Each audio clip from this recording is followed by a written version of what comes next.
Bismillahirrahmanirrahim. Assalamualaikum warahmatullahi wabarakatuh. Innal hamdalillah nahmaduhu wa nasta'inuhu wa nastaghfiruh wa na'udzu billahi min sururi anfusina wa sayyiati a'malina. May yahdihillahu fala mudilla lahu wa may yudlilhu fala hadiya lahu. Asyhadu an la ilaha illallah wahdahu la syarika lahu wa asyhadu anna Muhammadan 'abduhu wa rasuluh la nabiyya wa la rasula ba'da.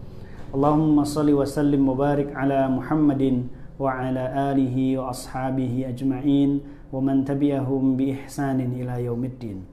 Wa qala Allah ta'ala ya ayyuhalladzina amanu taqullaha haqqa tuqatih wa la tamutunna illa wa antum muslimun. Rabbi shrah li sadri wa yassir li amri wahlul 'uqdatam min lisani yafqahu qawli. Allahumma la sahla illa ma ja'altahu sahla wa anta taj'alul hazna idza syi'ta sahla. Rabbi zidna ilman warzuqna fahman amma ba'd. Ikhwati rasyadakumullah, alhamdulillah, puji dan syukur mari kita panjatkan kehadirat Allah Subhanahu wa taala atas limpahan nikmat yang diberikan kepada kita sehingga di sore hari ini kita kembali bisa bermajelis ilmu meskipun dalam suasana majelis ilmunya secara ya, secara online. Alhamdulillah kita diberikan kesehatan, kekuatan, dan kesempatan oleh Allah Subhanahu wa taala. Shalawat serta salam mari senantiasa kita mohonkan agar tercurah dan terlimpah kepada uswah hasanah kita Rasulullah Muhammad sallallahu alaihi wasallam, keluarganya, para sahabatnya, dan seluruh kaum muslimin yang mengikuti petunjuknya hingga yaumul qiyamah, dan semoga kita termasuk umat beliau yang mendapatkan syafaat di hari akhir kelak. Amin ya rabbal alamin. Nah, sekarang kita sudah sampai di 10 hari terakhir di bulan Ramadan, dan bahkan malam nanti adalah malam ke-23. Seperti yang kita ketahui bahwasannya Ramadan itu memang ada sebuah, dalam tanda kutip ya, babak bonus, di mana Allah Subhanahu wa taala memberikan lipat ganda yang luar biasa banyaknya. Berawal dari sebuah kisah yang Rasulullah SAW sampaikan kepada para sahabat tentang 4 orang Bani Israel yang mana mereka itu beribadah selama 80 tahun penuh dan tidak pernah bermaksiat kepada Allah. Maka beberapa sahabat Rasulullah yang mendengarkan hal itu terkagum-kagum. Kemudian malaikat Jibril datang kepada Rasulullah SAW menyampaikan, ya Muhammad, sesungguhnya umatmu terkagum-kagum dengan ibadahnya kaum Bani Israel selama 80 tahun secara penuh, ya, tidak pernah terputus dan tidak pernah melakukan perbuatan dosa dan maksiat. Kemudian malaikat Jibril menyampaikan firman Allah Subhanahu wa taala di dalam Quran surat Al-Qadar, ya. Nah, maka di kesempatan kali ini kita akan membahas tema rahasia di balik Lailatul Qadar. Insya Allah di kajian ini sebagian diantaranya adalah membahas beberapa hal yang sudah sangat sering kita dengar ya. Tapi coba mungkin ada beberapa bagian yang itu merupakan sebuah pembahasan yang bisa jadi jarang dibahas oleh para dai. Baik, kita mulai dari awal. A'udzubillahi minasyaitonirrajim. Bismillahirrahmanirrahim. Inna anzalnahu fi lailatul qadar. Sesungguhnya kami menurunkan Al-Quran di malam kemuliaan atau di Lailatul Qadar. Wa ma adraka ma Lailatul Qadar. Dan tahukah kamu apakah Lailatul Qadar itu? Kemudian dijawab di situ oleh Allah Subhanahu wa taala, Lailatul Qadri khairum min alfi syahr. Bagian ini merupakan bagian yang sering dibahas ya. Lailatul Qadar itu lebih baik daripada 1000 bulan. Pernah di antara kita mungkin menghitung bahwa 1000 bulan itu kurang lebih sama dengan 83 tahun. Ada yang mengatakan 83 tahun lebih sedikit, lebih 4 bulan, ada yang mengatakan demikian. Tapi setidaknya 1000 bulan itu adalah 83 tahun lebih. Sedangkan Lailatul Qadar itu lebih baik daripada 83 tahun itu lebih. Lebih baik daripada 1000 bulan. Kalau Ustadz Adi Hidayat mengatakan terserah Allah mau melebihkannya. Mau Allah lebih dari 1000 bulan, 1500, mau 2000 bulan, mau 3000 bulan, terserah bagi Allah yang hendak memberikan pahala kepada kita yang menjalankan ibadah di malam itu. Maka sungguh luar biasa banyaknya yang bisa kita kerjakan. Nah, ada sebuah ilustrasi ya, yang semoga dengan ilustrasi ini mempermudah pemahaman kita dalam memahami ya bahwa Lailatul Qadar itu lebih baik daripada 1000 bulan atau 83 tahun tadi ya.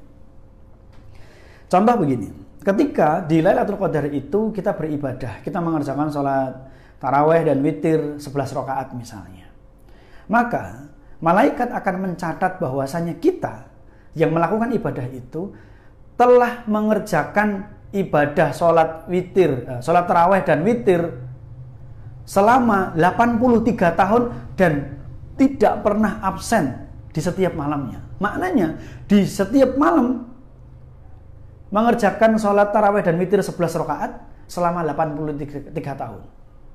Nah, itu setahun. Belum lagi nanti kalau kita ketemu dengan Lailatul Qadar di tahun berikutnya, ketemu dengan Lailatul Qadar di tahun berikutnya lagi. Masya Allah. Maknanya adalah kita mengerjakan satu malam tapi mendapatkan pahala atau dicatat sebagai sebuah pahala mengerjakan ibadah selama 83 tahun. Atau sekiranya kita membaca Al-Quran di Lailatul Qadar itu 1 juz misalnya ini, membaca Quran 1 juz di Lailatul Qadar, maka malaikat akan mencatat bahwa si fulan membaca Quran 1 juz itu selama 83 tahun dan tidak pernah absen. Mesti setiap malam dia baca itu 1 juz. Apa enggak luar biasa?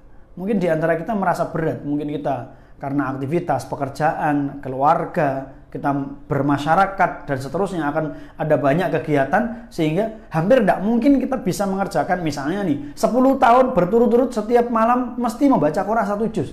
Kayaknya kok berat sekali kayak gitu itu. Lah ini 83 tahun dan bahkan lebih dari itu. Atau sekiranya di bulan Ramadan itu, di Lailatul Qadar itu kita berinfak, misalnya kita ikut iktikaf di masjid, kemudian kita berinfak 10.000 rupiah di masjid itu, dan itu ternyata adalah Lailatul Qadar, maka akan dicatat kepada amalan catatan kebaikan kita, bahwasanya kita berinfak 10.000 rupiah setiap malam selama 83 tahun. Bisa dihitung itu 10.000 dikali 83 dikali berapa? 12 bulan dikali 29 atau 30 hari. Ketemunya berapa itu? Cuman infak 10.000 tapi ternyata nanti Allah memberikan balasan sampai ratusan juta atau miliaran mungkin, saya belum pernah menghitung itu. Atau dihitung aja sekalian. Biar ilustrasinya lebih mantap ya. 10.000 rupiah, infak 10.000 dikali 83 tahun dikali 12 bulan karena setahun ada 12 bulan dikali 30 hari misalnya, ketemunya 298.800.000 rupiah. Padahal awalnya berinfak 10.000 tapi dicatat oleh malaikat berinfak 298.800.000, bahkan lebih. Kalau Allah ingin melipat gandakan lebih dari itu, lebih baik daripada 1.000 bulan kok, lebih baik daripada berinfak 289.800.000. Padahal kita hanya mengeluarkan uang 10.000 rupiah. Maka, ikhwati arsyadakumullah, luar biasa malam ini. Lailatul Qadar itu luar biasa. Termasuk adalah, kalau saya sempat Allah berfirman kepada malaikat, kalau ada yang beristighfar pada malam itu, diampuni oleh Allah. Ya, luar biasa. Maka perbanyak membaca istighfar atau Allahumma innaka afuwun tuhibbul afwa fa'fu anni. Itu juga termasuk yang disunahkan kan di malam-malam di bulan Ramadan, terutama di malam 10 yang terakhir itu, memperbanyak doa itu supaya apa? Supaya dosa kita diampuni oleh Allah Subhanahu wa taala. Nah, ini keutamaan yang pertama, keistimewaan atau rahasia Lailatul Qadar yang pertama.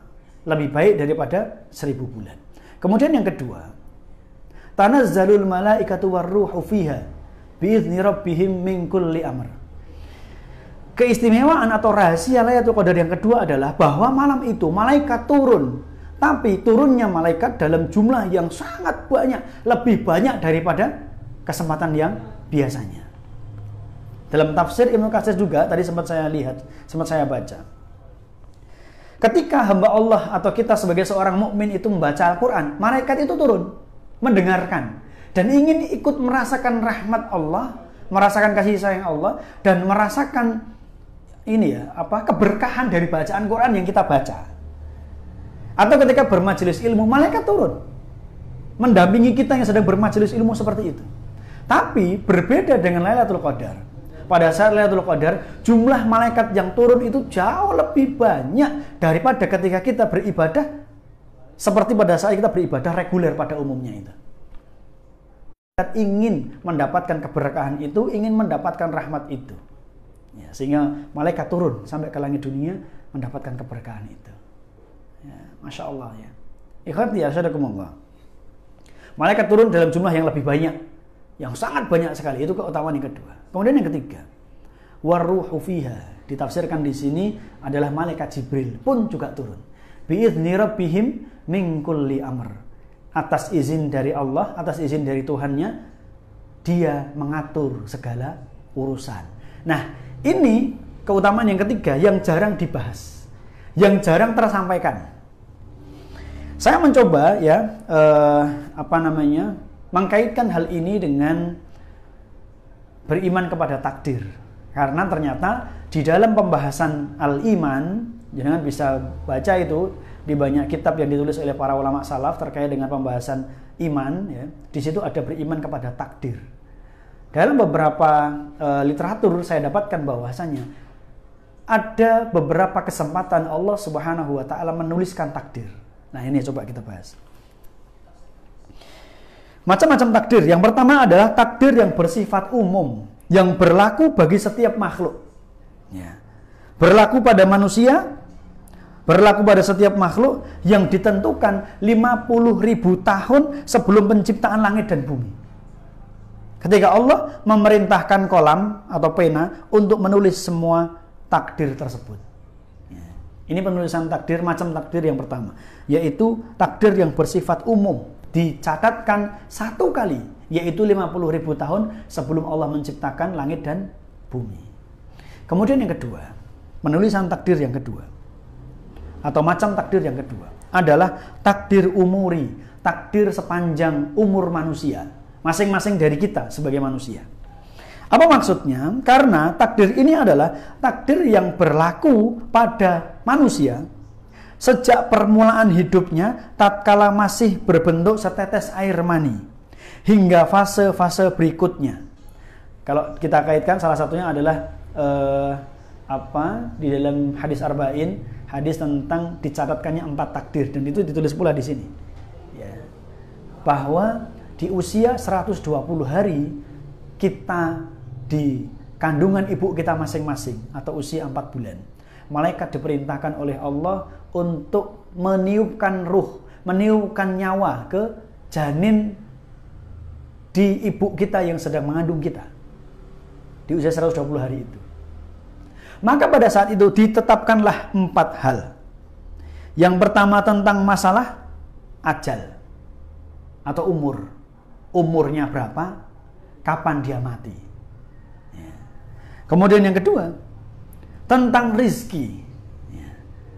Maka sebetulnya ini istilahnya boleh dibilang adalah pengingat buat saya dan juga buat antum semua ya, tentang rizki, bahwa ternyata rizki kita oleh Allah Subhanahu wa taala sudah dicatat sejak 120 hari kita berada di kandungan ibu kita masing-masing. Jadi antum mau mencari harta dengan cara yang halal atau mau mencari harta dengan cara yang haram, rizkinya harus gitu. Mau memanipulasi, mau korupsi, mau mencuri, mau merampok, mau begal, ya. Harapannya nanti bisa mendapatkan jumlah harta yang banyak, tapi Allah menetapkan bahwasanya rezeki antum itu cuma segitu. Tidak bakal berubah rezekinya. Maka kalau bisa kita mencari dengan cara yang halal, kenapa tidak? Kenapa memilih jalan yang haram? Nah, wong rezekinya sudah ditetapkan kok. Itulah yang harusnya mindset yang harus kita bangun, bukan sebaliknya yang seperti difahami oleh kebanyakan orang. Lawang mencari yang haram saja susah kok, mencari yang halal, kan begitu. Harusnya dibalik. Jatah rezeki kita sudah ditetapkan oleh Allah, maka mari kita cari jatah itu dengan cara yang halal, jangan dengan cara yang haram. Ya. Maka yukhati rasyadakumullah, ya ini juga masuk dalam kategori rahasia rezeki atau istilahnya keajaiban rezeki atau misteri sebuah rezeki, bahwa kita itu kadang tidak tahu rezeki kita ada di mana, tapi malaikat yang membawa jatah rezeki kita itu tahu kita berada di mana. Mungkin kita punya profesi sebagai karyawan, tapi juga kita nyambi pekerjaan di tempat yang lain. Bisa jadi nanti kita nggak tahu sebetulnya dari hasil saya menjadi karyawan dan dari hasil saya nyambi pekerjaan yang lain itu yang paling signifikan membantu untuk mencukupi kebutuhan saya itu yang mana tuh? Mungkin kita nggak tahu. Tapi malaikat tahu jatah yang diberikan lewat penghasilan bulanan kita karena kita sebagai karyawan dan jatah bulanan atau harian kita yang diberikan pada saat kita nyambi di pekerjaan yang lain, malaikat tahu. Ya. Maka nggak perlu galau dengan rezeki. Yang penting adalah lalui dan cari dengan cara yang halal, cari dengan cara yang thayyib, dengan cara yang baik. Insya Allah kalau dengan seperti itu nggak perlu galau. Yang namanya misalkan sulit, susah, kemudian apalagi dalam masa pandemik seperti sekarang ya, sebagian besar orang mengeluhkan tentang penghasilannya. Memang benar, banyak orang yang mengeluh tentang penghasilannya karena memang ini sedang masa susah, sedang masa sulit, sehingga ya harus banyak-banyak berhemat, banyak-banyak tawakal kepada Allah setelah berikhtiar secara maksimal ya, dan harus yakin bahwasanya jatah rezeki saya pasti nanti ditunaikan sama Allah ya. Ini yang kedua, jadi umur, rezeki. Kemudian yang ketiga, amal perbuatannya, apa yang akan kita kerjakan. Tapi bukan berarti ya terus kita nanti ibarat seperti sebuah robot atau satu wayang yang semua amal perbuatan kita itu disetir oleh Allah sehingga kita nggak punya kemampuan untuk mengendalikan diri kita sendiri. Nggak seperti itu. Maknanya adalah Allah itu sudah tahu, ilmu Allah mendahului amal kita. Jadi kita belum melakukan apa, Allah itu sudah tahu sehingga dicatat ya. Allah Maha mengetahui baik perkara yang belum terjadi, sudah terjadi, perkara yang global maupun yang rinci, semuanya Allah mengetahui itu ya. Maka terkait dengan permasalahan amal ini, sekali lagi ya, bukan berarti kita terus disetir nggak bisa melakukan apapun kecuali yang sudah ditulis oleh Allah ya. Ya memang benar bahwa nanti akan terjadi, tetapi kita diberikan keleluasaan. Contoh, ilustrasi paling gampang begini. Sholat raweh misalkan, kita udah capek, ngantuk gitu kan, mau sholat raweh, tapi kemudian memang karena kita punya kebulatan tekad ini sudah 10 malam terakhir saya harus lebih giat ya. Kemudian kita bergegas untuk mengambil air wudhu ya. Kan kita bebas mengatur saya mau traweh atau enggak, itu kan bebas. Apakah kalau saya pengen traweh, kemudian saya gerakkan tangan saya kok enggak bisa ya, kaki saya mau melangkah ke kamar mandi untuk ke toilet enggak bisa ya, menuju ke tempat wudhu enggak bisa ya, ini berarti saya diatur sama Allah ini. Kan enggak ada. Orang mau pergi ke tempat wudhu ya dengan mudahnya. Dan sebaliknya, kalau seseorang hendak melakukan perbuatan dosa dan maksiat, misalnya nih, siang hari mungkin pekerjaannya di jalan raya, ngirim ekspedisi dan seterusnya, tenggorokan tuh terasa haus sekali. Kemudian kok lihat ada orang jualan es degan, kayaknya kok kalau minum es degan itu rasanya kok nikmat sekali. Maka dia punya niatan untuk membatalkan puasanya sembunyi-sembunyi. Kalau dia punya niatan seperti itu, ya bisa jadi ini akan dengan mudah terjadi. Kemudian dia ambil rating ke kiri, mau belok ke kiri, ya dengan mudahnya bisa belok ke kiri. Apakah terus, motor saya nggak bisa belok ke kiri? Nggak bisa. Nggak ada kayak gitu, tetap bisa. Ya. Nggak ada. Ya kita tetap bisa mengendalikan diri kita sendiri kan. Maknanya yang dimaksud bahwasanya di sini amal kita sudah dicatat oleh Allah Subhanahu Wa Taala, bahwa Allah itu sudah mengetahui kita mau melakukan apa, itu Allah sudah tahu. Mau melakukan amal kebajikan atau kemungkaran, mau taat atau maksiat, Allah sudah tahu, maka sudah dicatat. Dan yang keempat adalah bahagianya atau celakanya. Ya. Jadi segala kebahagiaan yang kita alami, ya, kemudian rasa senang, kita bisa tersenyum, itu sudah dicatat oleh Allah. Kelapangan sudah dicatat oleh Allah. Dan sebaliknya, kita hendak mengalami celaka, hendak mengalami musibah, atau terkena sebuah bencana, Allah pun sudah mencatat itu. Maka sejak 120 hari, keempat hal ini sudah dicatat oleh Allah. Dan yang ketiga, yang terkait dengan materi kita, macam-macam pencatatan takdir adalah takdir sanawi, yaitu takdir yang bersifat tahunan. Takdir ini adalah takdir yang terjadi pada masa Lailatul Qadar. Tahunan. Ya. Allah menulis pada malam Lailatul Qadar, pada Lailatul Qadar, segala sesuatu yang akan terjadi dalam tahun itu. Baik berupa kebaikan, kejahatan, rizki, ajal, dan segalanya. Maknanya, kalau kita ketemu dengan Lailatul Qadar, berarti itu adalah kesempatan. Karena apa? Allah mencatat takdir yang akan terjadi pada kita, pada manusia, dan pada siapapun yang hidup di muka bumi ini 1 tahun yang akan datang. Ajalnya, rizkinya, kejahatan, kebaikan, dan segalanya. Bahkan dalam literatur yang lain, saya sempat membuka, itu juga disebutkan, bahkan siapa yang berangkat haji tahun yang akan datang, dicatat oleh Allah.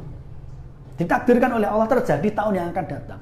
Berarti Lailatul Qadar atau 10 malam terakhir di mana kita mencari Lailatul Qadar merupakan kesempatan berharga bagi kita untuk selain daripada kita memohon kepada Allah dengan sekian banyaknya ibadah, kita juga memiliki kesempatan berharga untuk memohon, meminta kepada Allah terhadap cita-cita, keinginan, hajat kita 1 tahun yang akan datang. Karena apa? Kalau nanti dikabulkan, diaminkan oleh malaikat dan dikabulkan oleh Allah Subhanahu wa taala, berarti nanti akan dicatat oleh malaikat Jibril. Karena apa? Waruhu fiha bi'izni rabbihim min kulli amr. Malaikat Jibril mengatur segala urusan pada malam itu. Termasuk pencatatan takdir setahun yang akan datang. Wallahu a'lam, sekiranya memang sejak usia 120 hari dalam kandungan ibu kita sudah dicatatkan bahwa si fulan meninggal di akhir tahun 2020, berarti sebelum setahun yang akan datang ya, sebelum Ramadan yang akan datang ya. Bisa jadi sudah ditulis oleh Allah. Tapi pada Lailatul Qadar ini, di bulan Mei ini kan, kita berdoa kepada Allah, ya Allah, sekiranya Engkau mewafatkan hamba, tolong wafatkan dalam keadaan husnul khatimah. Wafatkan hamba dalam keadaan sedang bersujud kepada Engkau, atau wafatkan hamba sedang dalam keadaan membaca Al-Qur'an, ya Allah. Kalau memang itu dikabulkan oleh Allah, bisa jadi memang benar di akhir 2020 itu kita diwafatkan dan nanti diwafatkan sesuai dengan apa yang kita inginkan. Subhanallah, Masya Allah, la haula wa la quwata illa billah. Jadi ikhwati arsyadakumullah, ini salah satu hal yang boleh dibilang jarang disampaikan ya, karena memang pembahasan tentang takdir tidak diperkenankan untuk dibahas secara lebih detail. Maka di kesempatan kali ini sedang saya coba untuk membahas apa adanya sesuai dengan yang saya baca dan sesuai dengan apa yang saya pahami. Kemudian kita tuntaskan yang keempat, macam-macam takdir. Yang keempat adalah takdir yaumi, yaitu takdir yang bersifat harian, yaitu ketentuan apa yang akan terjadi pada hari itu, baik penciptaan, rezeki, ajal, menghidupkan dan mematikan, mengampuni dosa dan lain sebagainya. Maka ikhwati arsyadakumullah, sebagai titik tekan pada kajian kita di sore hari ini adalah Lailatul Qadar merupakan kesempatan berharga bagi kita untuk melantunkan atau memanjatkan doa kepada Allah terhadap apa yang ingin kita dapatkan setahun yang akan datang. Lantunkan di hadapan Allah di Lailatul Qadar itu, atau di 10 malam terakhir di bulan Ramadan itu. Kalau Allah menghendaki, kalau Allah mengabulkan apa yang kita doakan itu, maka insya Allah nanti akan dicatat sebagai sebuah takdir yang akan terjadi 1 tahun yang akan datang, dan itu berlaku untuk diri kita. Berarti kan sangat berharga sekali Lailatul Qadar terhadap keinginan maupun cita-cita kita di masa yang akan datang. Nah, ikhwati arsyadakumullah, yang selanjutnya, salamun hiya hatta matla'il fajr. Keutamaan yang keempat adalah bahwa kesejahteraan, kenyamanan di malam itu, keselamatan yang terjadi di malam itu terjadi sampai munculnya fajar. Ya. Berarti hal ini dapat kita pahami bahwasannya terjadinya Lailatul Qadar itu tidak hanya sesaat, tetapi sampai dengan terbitnya fajar. Cuman mulainya apakah memang sejak dikumandangkan azan maghrib, atau sejak dikumandangkan azan isya, atau sejak pertengahan malam, wallahu a'lam, saya belum menemukan. Mungkin kalau antum bisa menemukan referensi yang lain yang sahih, silahkan, itu bisa dipakai. Tetapi wallahu a'lam, saya belum mengetahui hal itu. Yang jelas bahwasanya Lailatul Qadar itu terjadi sampai dengan fajar. Ya, ikhwati arsyadakumullah. Maka penting bagi kita, karena memang tidak hanya sekedar kerangka teori saja yang kita sampaikan, berarti kita harus membuat strategi. Kan teori sudah kita sampaikan, sudah kami sampaikan, sudah tersampaikan kepada antum semua. Maka selain daripada teori yang sudah antum fahami itu, tolong bisa diwujudkan dalam bentuk strategi amalan antum pribadi. Contoh, malam nanti adalah malam ke-23, berarti antum harus membuat strategi. Saya pernah membaca sebuah literatur ya, yang mana ini menarik dan sangat-sangat disarankan hal ini dilakukan di setiap malam di bulan Ramadan. Kalau memang tidak bisa di malam-malam ganjil 10 terakhir ya setidaknya 10 malam itu dilakukan ini semua. Apa itu? Yang pertama, di 10 malam terakhir di bulan Ramadan, atau kalau mau fokus di ganjil silahkan, tapi memang paling baik ya 10 malam itu di-fullkan aja sekalian. Satu, jangan pernah tidak sholat tarawih dan witir. Ya. Jadi 10 malam itu harus tarawih, harus witir. Untuk apa? Saya mengejar Lailatul Qadar. Satu itu. Yang kedua, di 10 malam terakhir di bulan Ramadan itu, usahakan semaksimal mungkin tadarus Al-Quran meskipun hanya 1 juz, khusus di malamnya. Kan bisa jadi mungkin kita punya target hatam Quran, misalnya nih, di bulan Ramadan ini saya ingin hatam 1 kali. Berarti subuh 4 halaman, zuhur 4 halaman, asar 4 halaman, maghrib 4 halaman, isya 4 halaman misalkan. Tapi tolong di 10 malam terakhir ini tolong dioptimalkan khusus malamnya setelah kita tarawih, ya entah itu nanti jam 8, jam 9, jam 10 atau menjelang kita sahur ya. Kita bisa membuat strategi untuk membaca Al-Qur'an 1 juz. Semoga itu pas Lailatul Qadar. Jadi sholat malam jangan sampai ditinggalkan di 10 malam terakhir. Tadarus Quran minimal 1 juz kita lakukan. Kemudian yang ketiga adalah memperbanyak membaca Allahumma innaka afuwun tuhibbul afwa fa'fu anni. Di 10 malam terakhir itu.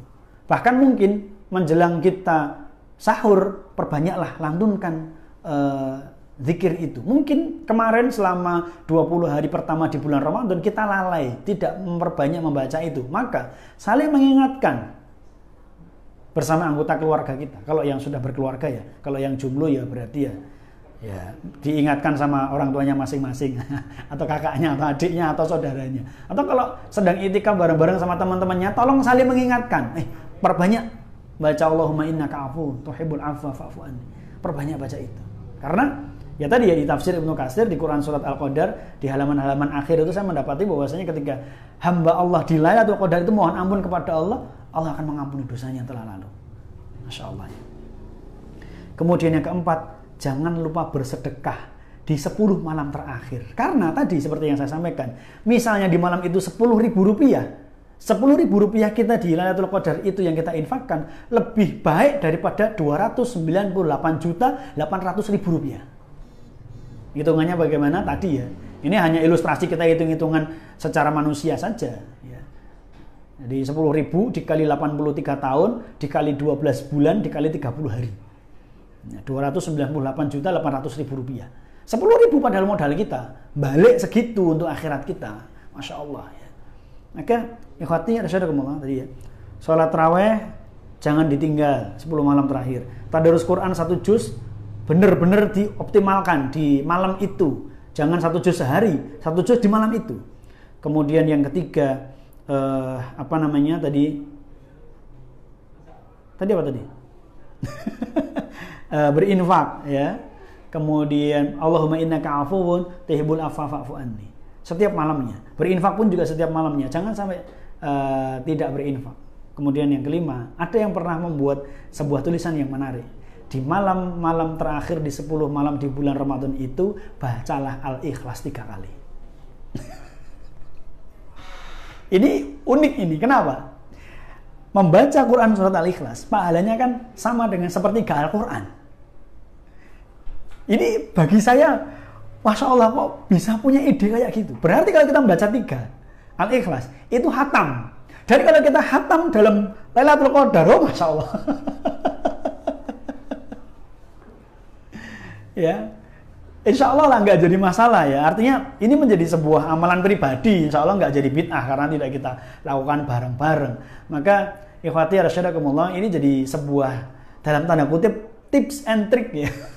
Bukan kita mau ngakali malaikat atau ngakali Allah, enggak. Karena emang ada keutamaan seperti itu. Maka di malam kemuliaan ini ya jangan kita sia-siakan ada sebuah kemuliaan yang semacam itu.